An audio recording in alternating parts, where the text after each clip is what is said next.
One actor's grave sits unmarked in a private plot nobody can visit. Another star's final resting place turned into a 5,000-person farewell. This year, Hollywood's golden age lost 7 of its own, and their endings will surprise you. 2026 has already rewritten the history of American film. 7 actors who defined the rebellious, gritty spirit of 1970s Hollywood are gone. Their stories and their graves tell us more than any highlight reel ever could. Robert Duvall. Some actors chase fame. Robert Duvall simply became one of the greatest to ever do it, almost by accident. Born in San Diego and raised partly on military bases as the son of a naval officer, Duvall began his career on the New York stage in the early 1950s, after a stint in the Army following the Korean War. His screen debut in 1962 required him to say nothing at all. He played the mysterious, silent Boo Radley in To Kill a Mockingbird, a role built entirely on presence rather than dialogue. From there, Duvall became the backbone of the new Hollywood era. He appeared in Bullet, THX 1138, MASH, and Network, quietly building a reputation as one of the most versatile character actors alive. Then came the role that cemented his legend. As Tom Hagen in The Godfather and The Godfather Part 2, Duvall brought quiet, calculating authority to one of cinema's most iconic families. He followed it with a searing, unforgettable performance in Apocalypse Now, delivering a single line about the smell of napalm that has echoed through pop culture for 50 years. As barely principled criminal Earl Macklin in The Outfit, and as a hard-charging military father in The Great Santini, he proved he could carry a film entirely on his own. His biggest personal triumph came in 1983, when he won the Academy Award for Best Actor for Tender Mercies, playing a broken, alcoholic country singer searching for redemption. Later, television audiences fell in love with him all over again in the epic frontier miniseries Lonesome Dove, a role many consider the finest of his career. He never stopped working. Duvall returned to Broadway, co-starred with Laurence Olivier, and even played a United States president on screen, remaining active in film well into his 90s. Robert Duvall died on February 15, 2026, at his home in Middleburg, Virginia. He was 95 years old. His wife, Luciana, shared on social media that he passed peacefully, writing that to the world he was an Academy Award-winning actor, but to her, he was simply everything. In keeping with his personal wishes, the family held no formal public funeral. He was cremated, a quiet ending for a man who spent more than 6 decades commanding the screen. Here's a detail that still surprises people. Duvall's unforgettable debut as Boo Radley involved almost no spoken lines, yet critics still call it one of the most emotionally powerful performances of his career. Sometimes the loudest legacies are built in complete silence. And silence, in its own way, would define the ending of yet another beloved star from that same unforgettable era. Chuck Norris. Before he became an action legend, Chuck Norris was simply Carlos Ray Norris, a shy, introverted kid from Ryan, Oklahoma, who described himself as quiet and inhibited, shaped by his father's struggles with alcoholism and the family's poverty. Everything changed when he found discipline through martial arts while serving in the United States Air Force in Korea. That discipline turned him into a genuine world champion. After his discharge in 1962, he opened his own studio and eventually created his own fighting system, American Tang Soo Do, all before Hollywood ever came calling. Norris broke into film in the early 1970s, appearing opposite his friend and training partner Bruce Lee in the martial arts classic Way of the Dragon, before launching a decades-long career as one of the biggest action stars in the world with films like Missing in Action and Delta Force. His steely, no-nonsense screen persona made him a defining figure of the action genre for 2 full decades. He became a household name all over again in the 1990s as the star of Walker, Texas Ranger, and later became an unlikely internet legend thanks to the Chuck Norris Facts meme, a joke about his exaggerated toughness and superhuman feats that he embraced with total good humor, appearing in commercials built entirely around the gag. Chuck Norris died on March 19, 2026, at his home in Hawaii, at the age of 86. He had been hospitalized in the days prior, though his family kept the exact circumstances private, saying only that he was surrounded by loved ones and at peace. Just days before, He had posted a video celebrating his 86th birthday, joking that he hadn't aged, he'd simply leveled up. In the days that followed, fans placed flowers and a small trophy at his star on the Hollywood Walk of Fame. The mystery didn't end there. His family held no public service for months, asking only for privacy as tributes poured in from around the world. Even world leaders weighed in, with public figures praising his toughness and character. Then, in July, thousands gathered in Las Vegas for a massive memorial at the Rio Hotel and Casino. His Walker, Texas Ranger co-star Judson Mills estimated the crowd at nearly 5,000 mourners, an extraordinary send-off for a man once known for his quiet toughness rather than public spectacle. Here's something most fans forget. Before he trained with Bruce Lee on screen, Chuck Norris personally trained future stars like Steve McQueen and Donny Osmond in martial arts, shaping Hollywood long before he ever appeared in a movie himself. A soft-spoken warrior who became a punchline and a legend at the same time, finally laid to rest in front of thousands who loved him. Not every farewell drew massive crowds. One 1970s television hero would leave the world with a legacy written in real lives saved. Bud Cort. Long before superheroes ruled the screen, one young actor became the face of dark comedy. Bud Cort grew up as a theater-obsessed kid in New Rochelle, New York, sneaking out of school to catch Broadway matinees. He studied scenic design, not acting, at New York University, and only stumbled into film work through uncredited roles in Up the Down Staircase and Sweet Charity. Then director Robert Altman spotted something strange and magnetic in him. Altman cast him in 2 films back-to-back in 1970, first in the war satire MAS*H, then in the bizarre cult oddity Brewster McCloud, which also marked the screen debut of a young Shelley Duvall. But it was the following year that changed everything. In 1971, Cort starred as Harold, a wealthy, death-obsessed young man who stages elaborate fake suicides for fun and falls in love with a 79-year-old Holocaust survivor named Maude, played by Ruth Gordon. The film was Harold and Maude, written by Colin Higgins and directed by Hal Ashby. At the time, critics hated it. Audiences stayed away in droves, and the film barely made back its budget. But something strange happened over the following decade. Midnight screenings turned it into a phenomenon, one that would eventually be ranked among the greatest American films ever made. Cort's haunting, deadpan performance, including one now legendary unscripted look directly into the camera, earned him both a Golden Globe and a BAFTA nomination. But his story didn't end there. In 1979, a devastating car accident on the Hollywood freeway nearly ended his life and his career, leaving him with years of financial hardship and fewer leading roles. He fought his way back into the business, appearing in films like Heat, Dogma, and The Life Aquatic with Steve Zissou, and lending his voice to animated series including Superman, the animated series, and Justice League Unlimited for decades. Bud Cort died on February 11, 2026, at an assisted living facility in Norwalk, Connecticut. He was 77 years old. According to his longtime friend Dorian Hanaway, the cause was pneumonia, following a long illness. No public funeral has been announced. His family says a memorial will come later, quietly, the way he seemed to prefer his final years. He's survived by his wife, Vicky, and their 3 daughters. Here's something most fans never knew. Bud Cort wasn't born Bud Cort at all. His real name was Walter Edward Cox. He changed it specifically to avoid being confused with a different character actor named Wally Cox, borrowing his mother's maiden name, Cort, and the name of a historic Broadway theater he'd loved as a boy. A death-obsessed character on screen, and in real life, a gentle, art-loving man who quietly slipped away in a Connecticut care home, remembered by millions who never even knew his real name. But Bud Cort wasn't the only 1970s icon Hollywood would lose that same month. Robert Carradine. Hollywood has few acting families as legendary as the Carradines. Robert Carradine grew up surrounded by the industry as the youngest son of veteran character actor John Carradine and the younger half-brother of David Carradine of Kung Fu fame.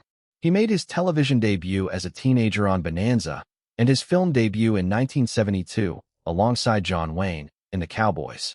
Through the 1970s, Carradine built a serious dramatic resume, far beyond what most fans remember him for today. He appeared in Martin Scorsese's Mean Streets, the Oscar-winning Vietnam drama Coming Home, and Samuel Fuller's gritty World War II epic, The Big Red One. He also wrote alongside his brothers David and Keith in the outlaw western The Long Riders, playing one of the real-life younger brothers. But mainstream stardom arrived in 1984, when he played Louis Skolnick, the lovable, bespectacled underdog in Revenge of the Nerds. The role was such a hit that he returned for 3 sequels, becoming a defining face of 80s comedy and forever cementing the image of the underdog nerd fighting back. Decades later, an entirely new generation discovered him playing Sam McGuire, the warm television dad on Disney's Lizzie McGuire, introducing him to audiences who had no idea he'd once shared a scene with John Wayne. Robert Carradine died on February 23, 2026, at the age of 71. His family confirmed that he died by suicide, after privately living with bipolar disorder for nearly 2 decades. His brother Keith described him as a beacon of light to everyone around him, and the family asked only for privacy to grieve. His daughter, actress Eva Carradine, shared that her father never missed a chance to tell her how much he loved her. Details of any funeral or burial have not been made public, in keeping with the family's wish for a quiet, private farewell. Few people know that Robert wasn't just related to David and Keith Carradine. His niece is actress Martha Plimpton, making the Carradine name one of the deepest acting dynasties in American film history. Behind his warm, goofy on-screen charm, Robert Carradine carried a private struggle for 2 decades, a reminder that even the most beloved faces on our screens can be fighting battles the audience never sees. If you or someone you know is struggling, the 988 Suicide and Crisis Lifeline is available anytime, day or night.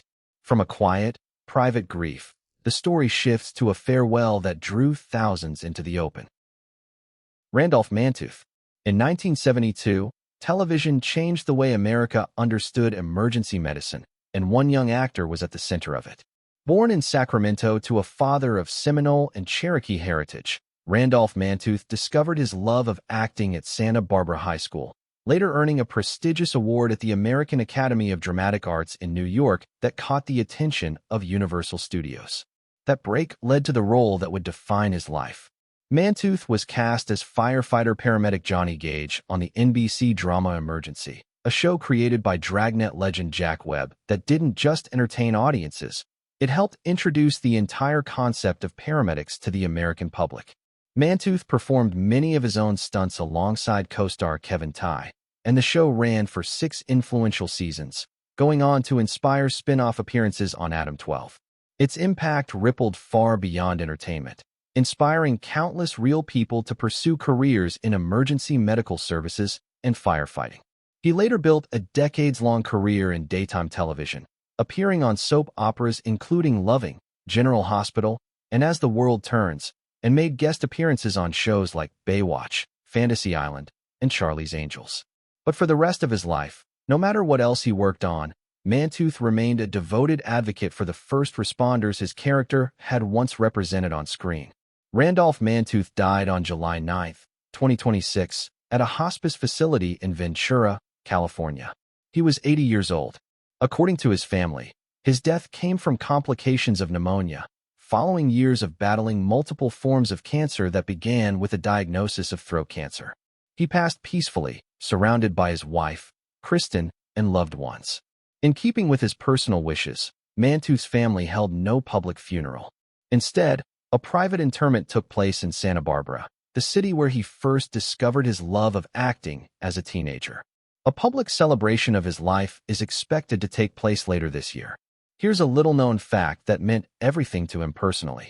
Mantooth once revealed that, years after playing a paramedic on television, real emergency responders saved his own life when he suffered carbon monoxide poisoning caused by a malfunctioning furnace at his home. The actor who brought paramedics into America's living rooms owed his own life to the very profession he helped make famous. One more 1970s face was waiting to say goodbye, a mechanic from a dusty fictional county who became one of the most recognizable characters on American television. Ben Jones. Before Hollywood, Ben Jones was mostly a stage actor with a background in the civil rights movement, breaking into film and television in the early 1970s with small roles in projects like Moonrunners and Smokey and the Bandit. Moonrunners, a scrappy 1975 comedy about bootleggers that Jones made alongside creator Juwai Waldron, would end up inspiring a much bigger project a few years later. In 1979, Jones was cast as Cooter Davenport, the loyal, wisecracking mechanic on the Dukes of Hazzard. Over 7 seasons and more than 140 episodes, Cooter became a beloved fixture of the show, the honorary member of the Duke family who kept the General Lee running and quietly watched over the sheriff's office right across the street. After the show ended, Jones surprised everyone by winning a seat in the United States House of Representatives, serving 2 terms representing Georgia's 4th District, and later wrote candidly about overcoming a drinking problem in his memoir, Redneck Boy in the Promised Land. He went on to appear in films like Primary Colors, continuing to work in Hollywood long after his time in Washington. Ben Jones died on August 9, 2026, at his home in Luray, Virginia. He was 84 years old. His wife, Alma Viator, shared the news on social media, saying he suffered a massive heart attack while resting at home.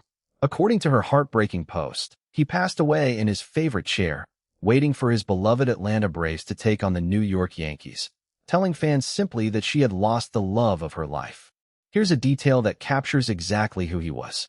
After leaving politics, Jones opened Cooter's Place, a series of Dukes of Hazzard-themed museums across 3 states, where he spent years personally greeting fans, singing with his own house band, and keeping the spirit of the show alive in person.